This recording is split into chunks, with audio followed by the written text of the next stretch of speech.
The first thing I really would love to talk with you about is the war. I will quote an eminent source, David. My cab driver the other day says, "We're not living during historical times, we're living during biblical times." But it all hangs in the balance right now. And as a historian, I'll tell you, 50, 100 years from now, nobody's going to remember the judicial reform issue.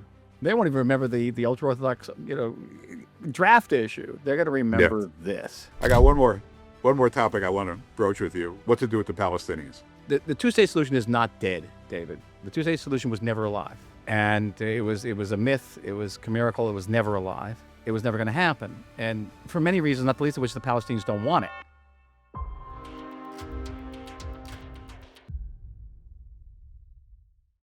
So for those of you, maybe the handful of you who don't know enough about Ambassador Michael Oren, I'm just going to give a quick introduction.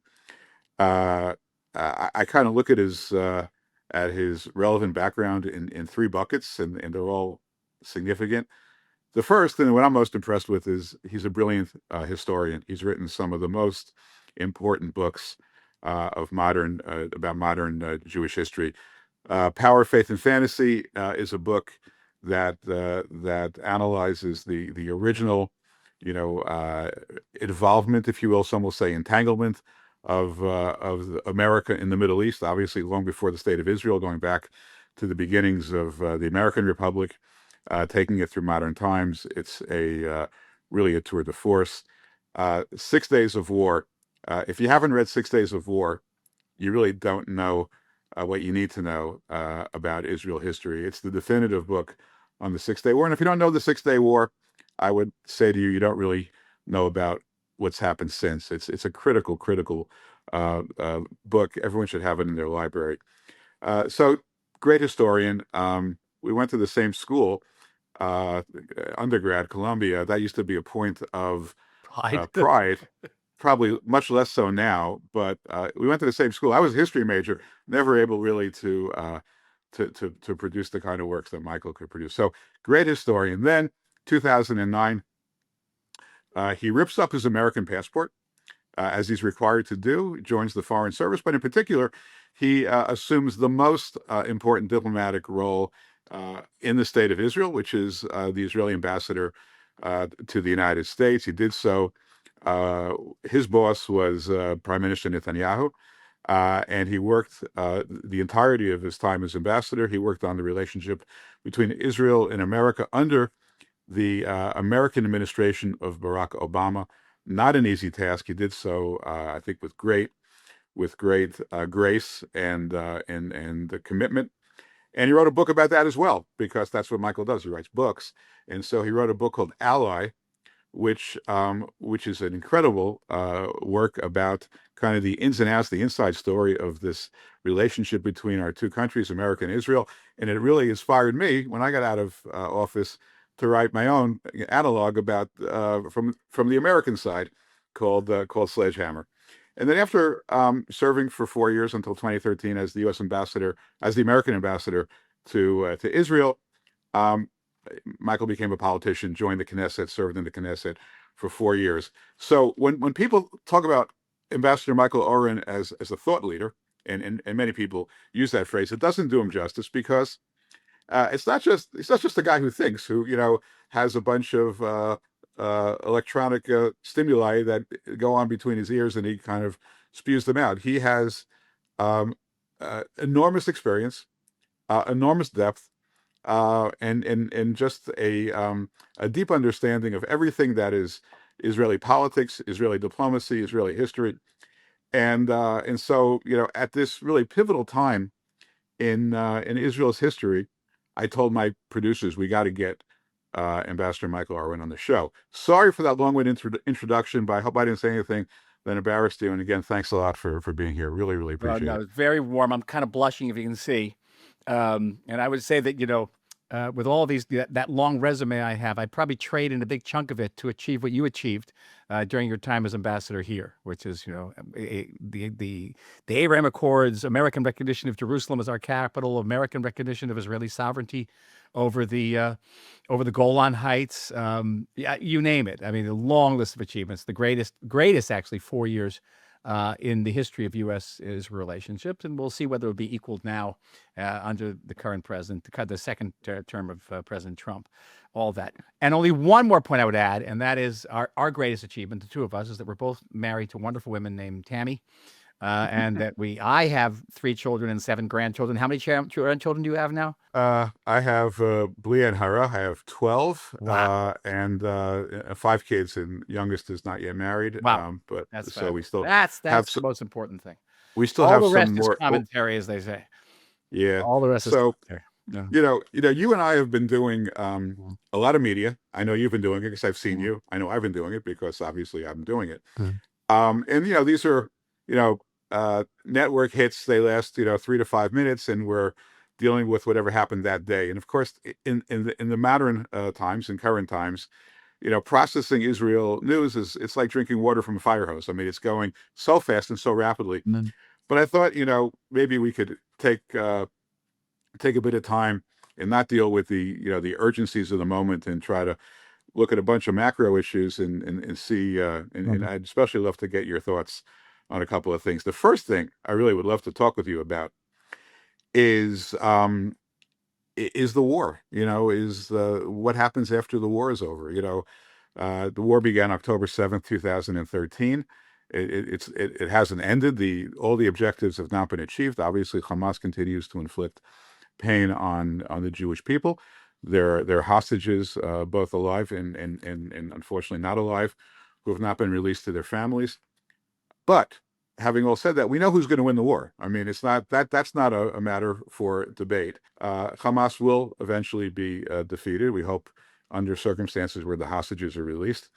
Hezbollah has been largely decapitated. The Assad regime is gone, and Syria is having discussions with Israel, the likes of which we may have never have seen in the past, certainly not in the last 25 years. And of course, we have the famous 12-day war that has now just come to an end. So you know we could talk about lots of things. We could spend the next 5 hours talking about it. I think the economy is going to rebound. The market tells us the economy is going to rebound. The trauma that the Israelis have confronted, I don't want to minimize that for a second, because it's been massive and deep, and but Israel's been through traumas before, and it's an incredibly resilient country, and with much pain and effort and rehab. The question I have for you about what's next is really about Israel's standing in the world, which you've had quite the ability to work on and understand. There was a time when Israel was really greatly respected. When you were an American, you came to Israel. You made the decision to leave your country of birth and citizenship and come to Israel because Israel meant so much to you. And now, I'm a New Yorker. I was at least a New Yorker. It's the city with the largest number of Jews in the world, and they almost always vote Democratic. And now their Democratic primary for mayor, we have chosen, not we, but the Democrats of New York have chosen a racist, Jew-hating, Israel-bashing, communist Muslim as their candidate for mayor. And of course, all around the world, anti-Semitism, anti-Israel sentiment in particular, has been so vile and so horrible.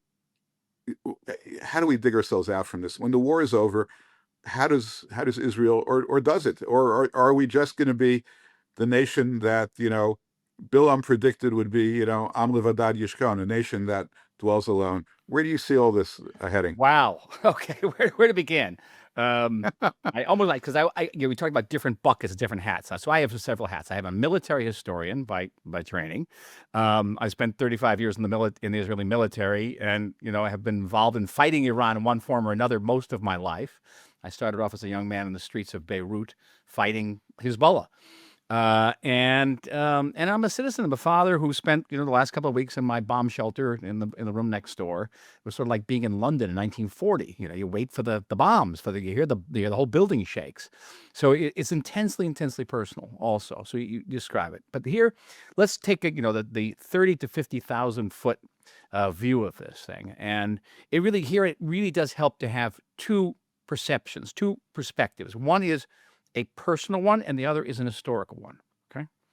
So you said I came to Israel, now it's getting close to 50 years ago. And the Israel I came to was an agrarian backwater. Okay. Our major export item was orange juice. It's hard to imagine this. We had no relations with China, no relations with India. Okay, but no relations with India. You could finish your army service and go to backpacking in India, but you weren't coming home. All right, you're gonna get arrested. We had no relations with what was known as the Soviet bloc, which was 12 countries plus Russia. We had no relations with Africa. Almost all of Africa cut off relations with us after the 1974 oil embargo. We had no peace with Egypt, no peace with Jordan, certainly not the Abraham Accord countries, right? We had a friendly relationship with the United States, but not a strategic alliance with the United States. And talk about isolation. Talk about, profound isolation. We had nowhere. You couldn't go anywhere. And you scoot ahead, in my lifetime. And not only is there no Soviet bloc, but the 3 million Jews that were trapped behind that Soviet bloc are now free. Every Jew in the world is free today. That's something we can't take for granted, people of our generation, including the Jews of Ethiopia. That we have relations with China, they are complex. We have relations with India, which are excellent. We have relationship with the former Soviet bloc countries, which are some of our best friends in Europe. We have relations with Africa. I spent 4 or 5 years as a deputy minister in the prime minister's office, and I was in charge of foreign relations, particularly with Africa. Every week we were hosting a different African leader coming basically to beg us to reopen diplomatic relations with us, and those have held. We have peace with Egypt, peace with Jordan. They aren't perfect. They're far from it, but they have withstood immense pressures over the years, including the last several weeks. Relationship with these, certainly the signatories to the Abraham Accords. With the United States, we have the deepest and most multifaceted, and I don't have to tell you this, deepest and multifaceted strategic alliance which the United States has had with virtually any other foreign power in the post-World War II period. And of course, we're not exporting orange juice anymore. I don't think we're even making orange juice anymore. I think we import orange juice. We got rid of all. And you look at this, if you would have told me all of this was what Israel would look like in a couple of decades when I arrived here, in the 1970s, early 1970s, I'd say you're nuts. You're crazy. And then you look at the grand scheme. Israel on May 14th, 1948, what was here? There was 600,000 Jews, about the size of Boston, surrounded on all sides by Arabs that were going to throw us into the sea. We had no allies, no resources, nothing. Shimon Peres once told me that we had a million bullets to fight for 1 week. We had enough bullets to fight for 1 week. And the United States was basically calling up hundreds of thousands of army reservists to evacuate the survivors of the Palestine War, as they called it. That's what President Truman was doing. So you have that perspective, and you think, okay, in this period we have created, which is by any standards, one of the most successful nation states on the planet, right? With the universal health care, the universities, the great water that comes out of your faucet that's better than anything you get in the bottle, all of that, and the technology, all of that, plus, one of the few countries in the world that's never known a second of non-democratic governance, not a second. Only country on that list that's never known a second of peace, and an army that is more than twice as large as the British and French armies combined, which in this war, calling up, 360,000 reservists? Believe it or not, David, that is the equivalent in American terms of about 20 million Americans, which is 4 million Americans more than fought in all of World War II. That is crazy. Now, right now, yes, we are isolated in the world. In terms of public opinion, and Europe, certainly. It's not everywhere. And we're the only country on that list that's never known a second of peace. A country with an army that's more than twice as large as the British and French armies combined, which during this war called up 360,000 reservists, which weren't, they're not kids, they're professionals with families. Yeah. 360,000 Israelis proportionally is the equivalent of about 20 million Americans, which is 4 million Americans more than fought in all World War II. So by any international standards, this place is an insane success story.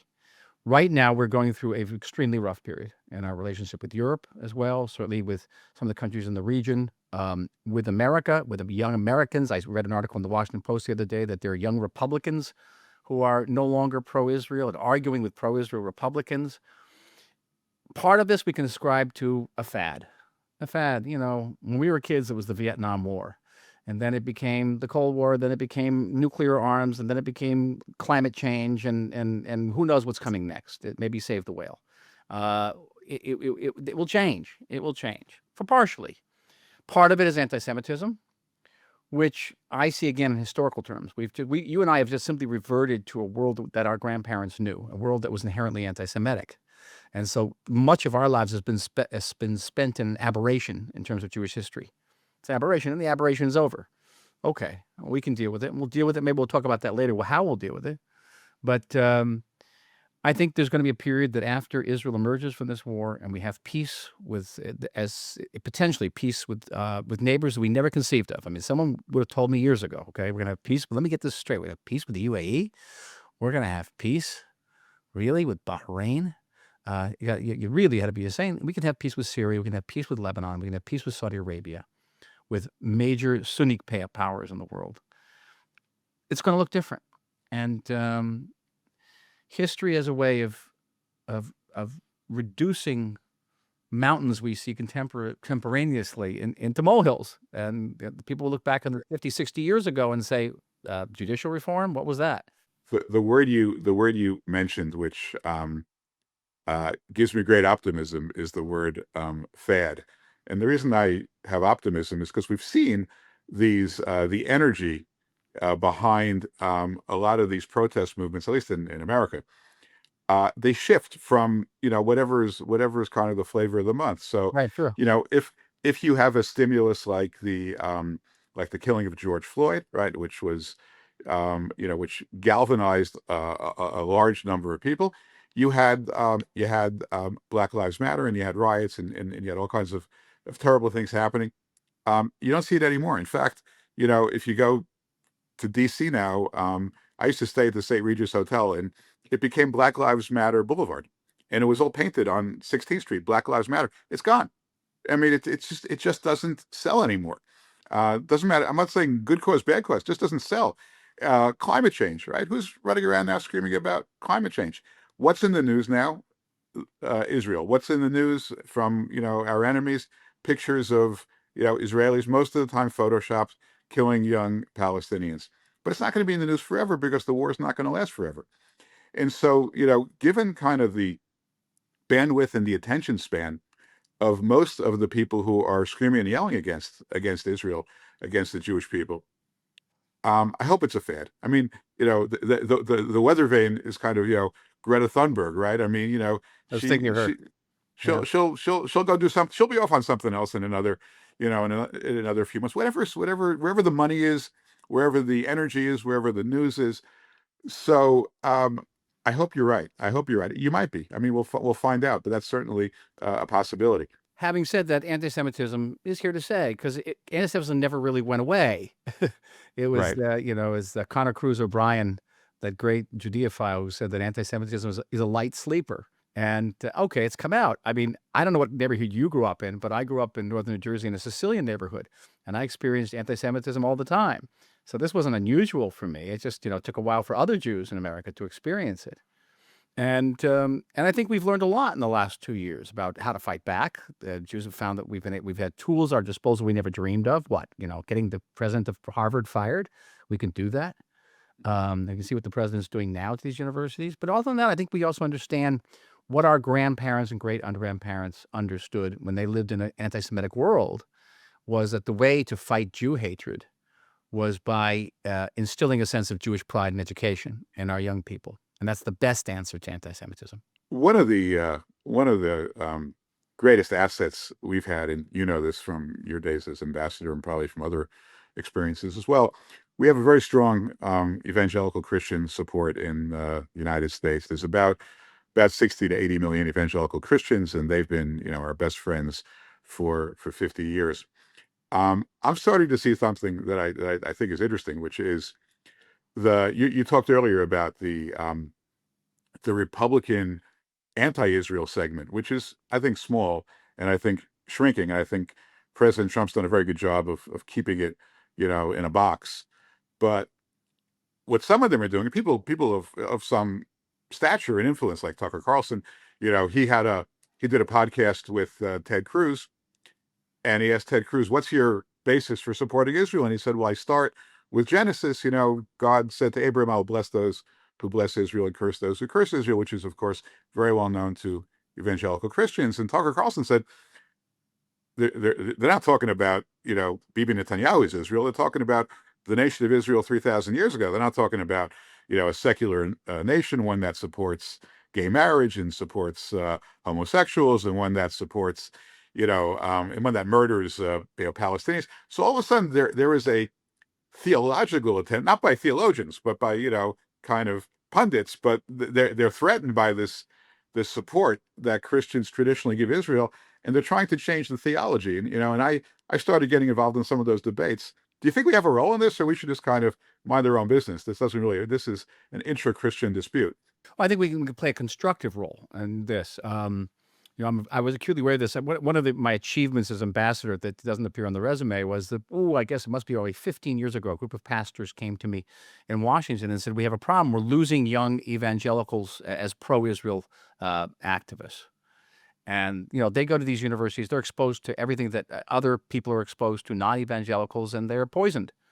And what are we going to do about it? And I said, well, what we really need is a evangelical birthright.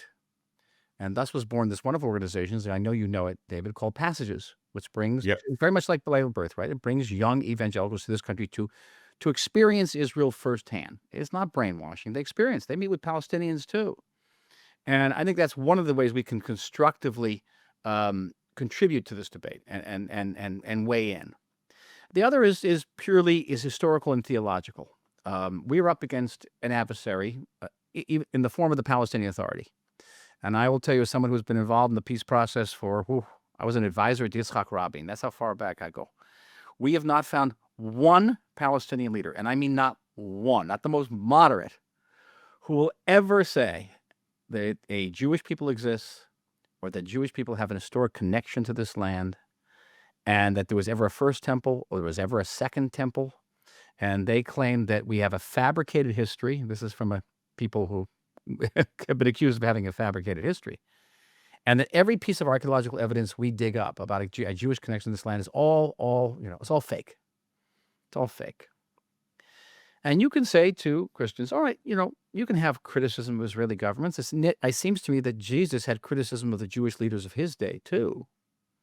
But Jesus never questioned his identity as a Jew, never questioned the fact that he was a Jew living in his homeland, in the land of Judea, okay, where the word Jew comes from our homeland, and that if these people are denying the historical existence of a temple, then they are denying the New Testament.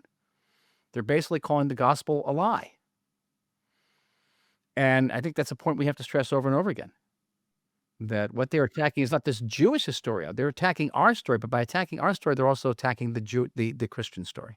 I've said, many times that the most powerful argument that we make to our Christian friends is that we are the same people as the people that God told Abraham he would bless. We pray, same language, to a large extent, the same liturgy, in the same place, the same prayers, based upon the same commandments that were given at Mount Sinai. I mean, we are authentically, Jewish. I mean, we're it doesn't matter how. I'll tell you why I'm Yeah. laughing. I'm laughing because the argument that I give to Jews is that if anybody has any doubt that we are not the direct descendant of the children of Israel, just look at Israeli politics today, and then look what Moses had to deal with. Yeah. We're exactly the same people. Yeah. Yeah. For good and for bad. No question. Exactly the same people. And No question. another point that I make with my evangelical friends is that God, no doubt, is the world's greatest polyglot. But as far as we know, God only speaks one language, and that is Hebrew. That is our national language. Well, you gave me a great entry point to pivot to another subject when you spoke about the frustrations that Moses had with the Jewish people. If you read his last speech, man, was he angry, angry. Korach. Oh boy. Yeah, I mean, Yeah. but he was very disappointed, with his people many times, threatened to quit. But so people, as far back as it may seem, people remember what life was like in the first half of 2013, and we don't need to debate the pros and cons of an expanded judiciary, of a limited judiciary. Reasonable people can disagree on all that. The question I have for you is, looking at, Israel's going to have to go back, to a non-war environment and start blocking and tackling, dealing with, basic issues that governments have to deal with, economic issues, army issues, all the things that governments have to deal with. Do they have the infrastructure in place that works? Like what really struck me about the last few months was when and you're closer to this than me. You may feel very differently, but here's how it looked to me. Netanyahu wants to fire the head of the Shin Bet. He has the right to fire him. Okay, that's clear. He has the right to fire him. He has the right to pick someone else. The just when the firing is about to happen, the Shin Bet says, "Well, we're investigating Netanyahu for something unrelated, and therefore he has a conflict of interest. He can't fire me because he's firing somebody that's going to be investigating him." And then you've got this attorney general off to the side who's out of left field, not someone that anybody in the cabinet appointed, and she has lots of power, and she says, "Yeah, I think he's right." So now you have the Shabak, the Shin Bet, the most important, the equivalent of the FBI in the United States, and you got a prime minister who's got the right to appoint the head of the FBI or the head of and is being told you can't do it because I've decided that you have. Now look, this is not about whether or not somebody's a good guy or a bad guy. Does the system work? I mean, does the entire system work? And it's going to keep coming up over and over again with issues about who has paramount power, the courts, the legislature. I kind of like America's system. If I were asked this question, I would say, look, our system worked for 250 years. You don't need a Second Amendment, you don't need a 10th Amendment, but most of you don't need a First Amendment on freedom. Obviously it's a Jewish state. Israel going to keep running into these things head on, or do you think the system actually works? The Israel system doesn't work the way many democracies in the world don't work. Back in 1989, with the fall of the Berlin Wall, Francis Fukuyama, the philosopher, wrote a book called The End of History, where he said all of history was a debate over the best form of human governance. And now we know the answer, which is the best form of human governance is liberal democracy. And you scoot ahead, close to 40 years, and that's a big question. Now, I recently did a state visit to Singapore, which has a completely different system of government, not democratic. And is, as a system of organizing principle, it's very good. Works very well for Singapore. Would it work in the state of Israel? Never. Israelis are too stiff-necked in the biblical sense, too rambunctious, too independent, too opinionated. And what we have to do is two things. One thing is we have to fine-tune the system the best way we can. I'll plug my last book. It's called 2048. If you can see it, it's actually it's a manifesto. You've given it. It's a book I wrote when I was in government. It's in Arabic, Hebrew, and English, all in one book. And it's a vision of what Israel should look like on our 100th birthday, which is 2048, in order to ensure a second successful century. And there are long chapters devoted to reforming Israel's democratic system, creating a bicameral house in the Knesset, for example, increasing the number of representatives in Knesset, limiting the term limits for the prime minister, direct elections to the prime minister, many different reforms we can do that make it more democratic. At the end of the day, Israel remains a multi-ethnic, multi-religious, multilingual, politically diverse population. The only way we're ever going to get anything done is through democracy. Democracy didn't grow up in this country the way it grew up in America. You're the beneficiaries of 800 years of democratic thought. Most of our citizens either came from the Middle East or from Eastern Europe without that benefit. But it's quite practical, Israeli democracy, and I lived through it. It can work. We have to reach across multiple aisles to get anything done. But it's a profoundly imperfect system. And yes, we're going to run into these type of difficulties because behind that judicial reform debate, and I'm saying this as somebody who lives in a very conservative Eastern religious neighborhood, where these divisions in Israeli society had nothing to do with the judicial reform. They were about, it was about religion in the state. It was about ethnicity. It was about so many things. It was about socioeconomic. Where were all the protests? They're all in the rich areas of Israel. Even the areas of the army that protested, like the pilots and the commandos, came from a certain socioeconomic background. Here's my source of hope for the future. And we're going to go back to this war, to the 360,000 Israelis who have served in this war as a reservist. And here I say proudly, I served briefly as a reservist myself up north. That we served beside one another, whether we were right or left, Ashkenazi or Mizrahi, Eastern or Western, religious and secular. And this immense share of our population, this young, dynamic segment of the population, is coming out of this war with a very deep-seated patriotism and a commitment to make this place better and to reach across various divides to make it better. And these are the people going to be leading this country in the coming decades. And that, for me, at some of the darkest times, and there have been some very dark times in the last year and a half, that's been, to me, been a profound source of optimism. Is that the secret sauce? The IDF, the melting pot that takes people from all different backgrounds and puts them together, and they remain close for the rest of their lives. They serve, in reserves for many years to come. Their families become close because it's something. When I look at America, we don't have that. Memorial Day in America is a day to go to the beach, right? Memorial Day in Israel is the most somber day more somber than Yom Kippur or Tisha B'Av. I mean, it's a day where everybody feels the pain of a loss. So we don't have that in America.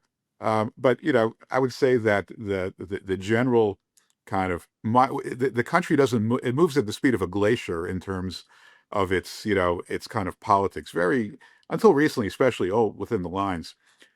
Israel has changed a lot, demographically and, philosophically. I mean, it began, with these great, pioneers who were, largely secular, kibbutznikim, socialists. And, now I would say kids in Israel now are probably more conservative than their parents, which is unfound anywhere else.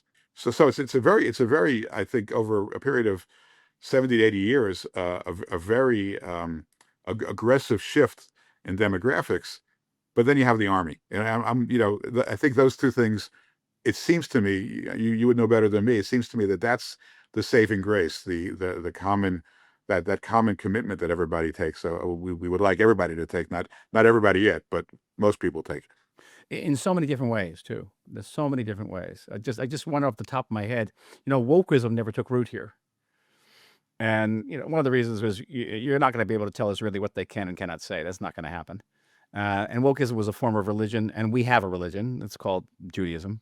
But also because of the army, because American kids go to their universities when they're 18 years old and very impressionable. And there's this professor up there, and God is half the professor. And the professor's telling them what they can say and what they can't say and how they think. Israelis go to the army, and they've just commanded an F-16 squadron, or they've driven a tank into battle. Who's the professor? And when the professor talks about wokeism in Israeli universities, the students laugh at them. Really, they do. So the army has also protected the society in very interesting ways. We've also been lucky because we still have a loyal elite, David. And this is a sensitive issue. The universities we went to. I think you went to Harvard Law School. If you go to Memorial Hall in Harvard, they got the list of everybody who was killed in all of America's wars, going back to the French and Indian War. And the lists are long through the Civil War, through World War I, World War II, and then it just dies out. By the time you hit Vietnam, there's nobody. Forget about the wars after Vietnam. And the American elite sort of lost that sense of noblesse, noblesse oblige. You're right.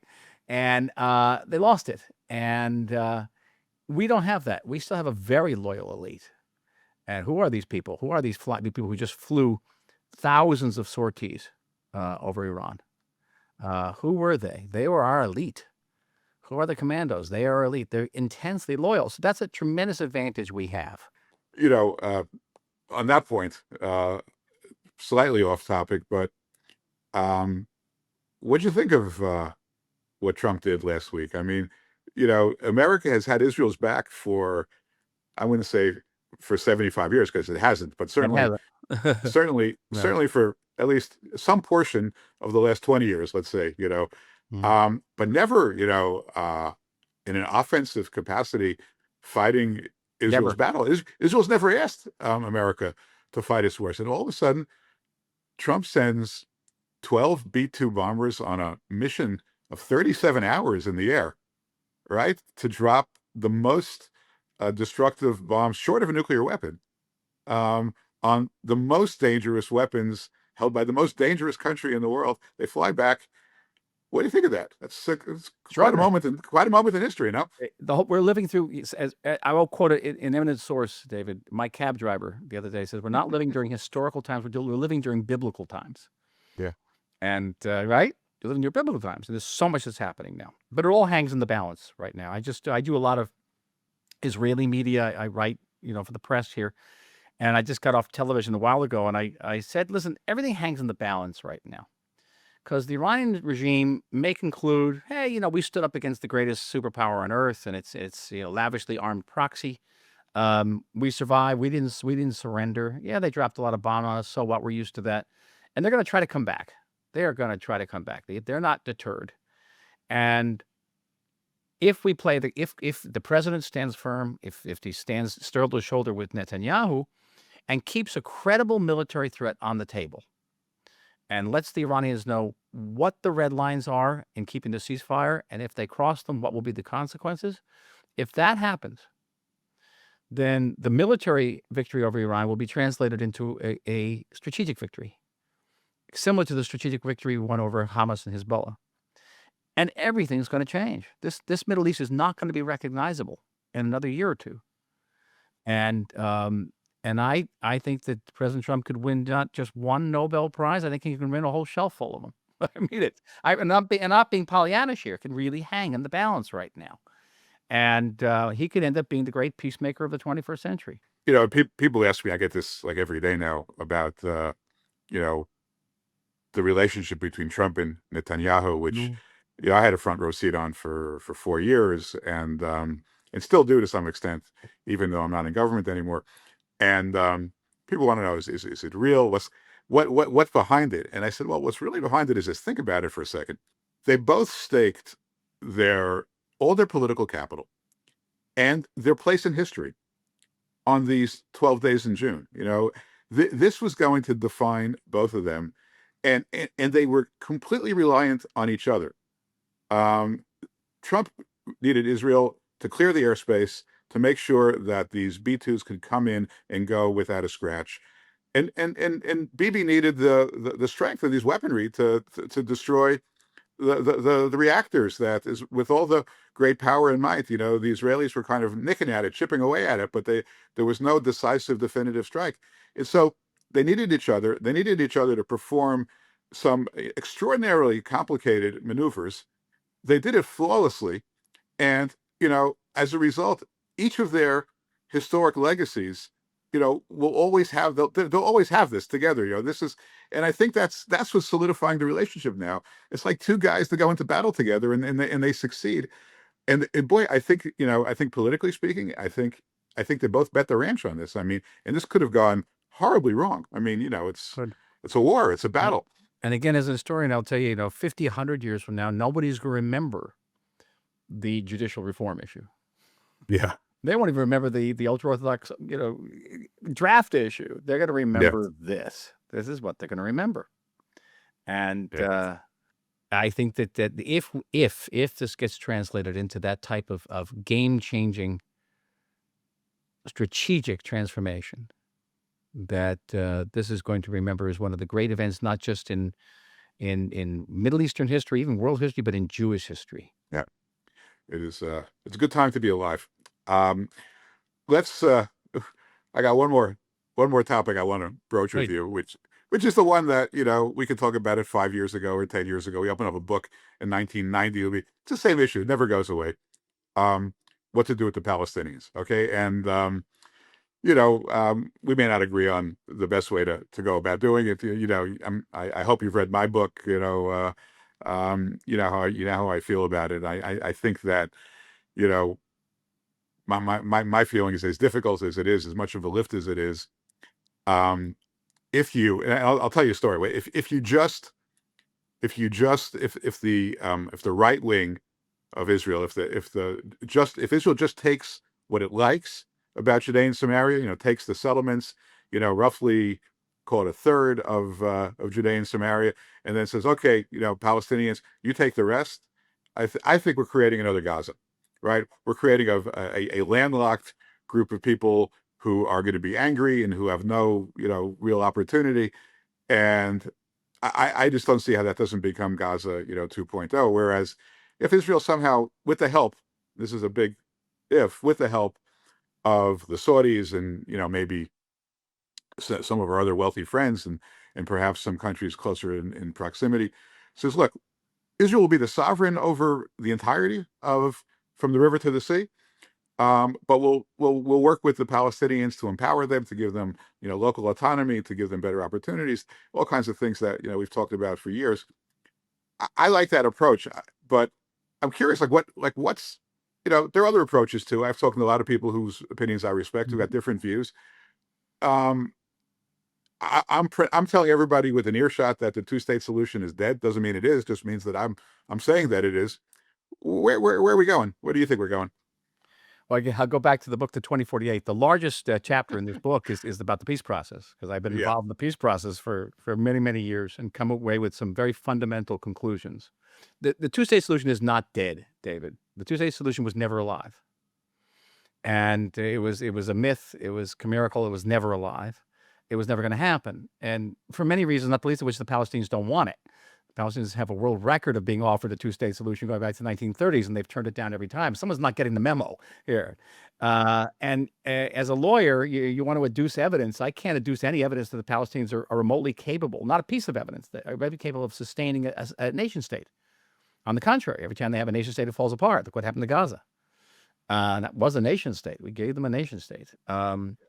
And I think that the obsession with the two-state solution, and I hear this even from people, who will talk candidly with me about from the Democratic Party, is terribly destructive. It's terribly destructive first and foremost to the Palestinians themselves, and because what it does is shut off the route to alternative creative solutions, and maybe not solutions, but certainly ways of moving forward. So, for example, federal solutions. You have a canton system like you have in Switzerland, where you could have the canton of Hebron, the canton of Nablus, and we can be federated and we can coexist. In that canton, yes, they can have extensive amount of autonomy. You can move forward on many ways if you get out this notion. And it's so funny that the two-state solution is espoused by people who have already rejected the notion of a nation state for every other nation in the world. Of course, for Israel first and foremost, except for the Palestinians. They get to have a nation state. The people who have proven less than any other people that they're capable of sustaining one. So there you have it. You don't have an argument with me at all. I think that we have to move beyond the two-state solution. That doesn't mean that there weren't elements of President Trump's deal of the century, and I occasionally served as an advisor of that with our mutual friend Jason Greenblatt, that there aren't elements that are very important there that we can revisit and are worth revisiting, but they have to be, I think, updated to adjust to the new reality created in the post-October 7th world in Israel and among the Palestinians. Right now, a sizable majority of Israelis and a sizable majority of Palestinians are against the two-state solution. And the people who support that should maybe take a good look at those statistics. One of the things we did when we were writing that deal of the century was kind of defining the conditions upon which the Palestinians would accede to some greater autonomy. I was never big on the state issue, but the important thing to me is what are they going to look like, if they ever become autonomous. And so there's about 8 or 9 things that they had to become. They had to have freedom of religion. They had to have a justice system. They had to have a transparent economy. They had to respect human rights. I mean, they had to respect women's rights. As I wrote this, I think I might have done the first draft of that list. As I wrote it, I couldn't help but kind of chuckle. I mean, this is like, this is a fantasy. The idea that, in some finite amount of time, we're going to turn the Palestinians into Canadians, is just, it ain't happening. And in fact, I got in a lot of trouble once because I think I was quoted in Israel David saying, "Don't worry about it. The state will not come into being until the Palestinians become Canadians." So, that of course. I remember that. So look, the Palestinians will not become Canadians, but they're also not going anywhere, and not all of them want to kill us. Some of them want to kill us. If the ones that want to kill us, we should kill them first, but not all of them want to kill us. So, are there economic initiatives we ought to be trying? Is Israel ready for that? Or they have an appetite right now to do any of those things? Or it's just everyone's got to sort of get back to basics? One of the documents I brought to the team working on the deal of the century was an article I published in the Wall Street Journal back in 2015 called the two-state reality. It basically said if you go up Highway 6, going south to north, it basically divides Israel from what they call the West Bank, Judea, and Samaria. You look to your right and you see these big Palestinian cities flying huge Palestinian flags. And what you have there is a kind of state already. It's not a Weberian state, as we know it, fully sovereign. It has a government, which could be elected if they held elections. They have a military force of kind. They collect taxes, mostly at gunpoint, but they collect taxes. And what the issue is not, I think the whole two-state thing is kind of moot. You have this autonomous area. You can expand that autonomy. You can expand it, juridically. You can expand it territorially, not that much, but okay. And you can invest in it. And that would create a horizon, because that's what we really want to do, is give the Palestinians a horizon. All right, let's give it to them. And I think there's lots of ways we can move forward if we just wean ourselves of this illusion of two states, because it's not going to happen. And I think if we can wean our friends, both in America, our Democratic friends, to them it's the mother's milk of diplomacy, the two-state solution. And if we can, more importantly, I think wean some of our friends, who don't really require to be convinced intellectually, our Muslim and Arab friends. They know it doesn't work, but it's the only thing that they think kind of works on the street. So if we can help them understand that the best outcome for the Palestinians is not to have a bunch of corrupt, anti-democratic dictators put in charge of their lives, and they know that already. So look, to me, I think the Abraham Accords, it went nowhere, obviously, during the Biden administration for obvious reasons. They were, the Abraham Accords, you need a strong America, strong Israel, and a weak Iran. Biden created a weak America, a weak Israel, and a strong Iran. So it wasn't going anywhere. But now it's all been reversed, and I'm very optimistic. I hope we'll see it expand, but also expand in a way where Israel gets a different runway, a broader runway, a more creative runway to deal with its Palestinian neighbors. I think so too. And the people in the Gulf who are demanding, that we discuss a pathway to a Palestinian state. I always say in the news here, pathway is a thing with gravel. They're not stupid. They know you create a Palestinian state today, tomorrow it'll be a Hamas state that will take down Jordan and take down half the Gulf. They know that. Yeah. They may need some face-saving devices. We can help. We can be a little bit more flexible with that. But they know.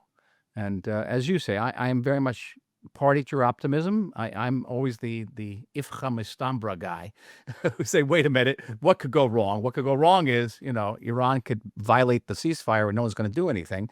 That's crucial. That's why I hope there's a coming meeting between the prime minister and the president next week, and that they really have to do is set those red lines, and we have to let the Iranians know in unequivocal terms, they cross those red lines, they're going to pay a prohibitive price. And that opens the door to peace breaking out across our region. Look, these are biblical times. I certainly my believe cab that. driver. Israeli cab drivers are They're the best. as usual. They're the source on all important wisdom. Michael, Ambassador Michael Oren, I always love talking to you. Sometimes on camera, sometimes off camera, but you're a good friend, and you've done great service to the Jewish people, to the state of Israel, and let's see what happens in the next couple of months, and I'm sure we'll have more to talk about, and we'll revisit our conversation. Entirely mutual. Everything you said about me, about you, back at you. My love to Tammy.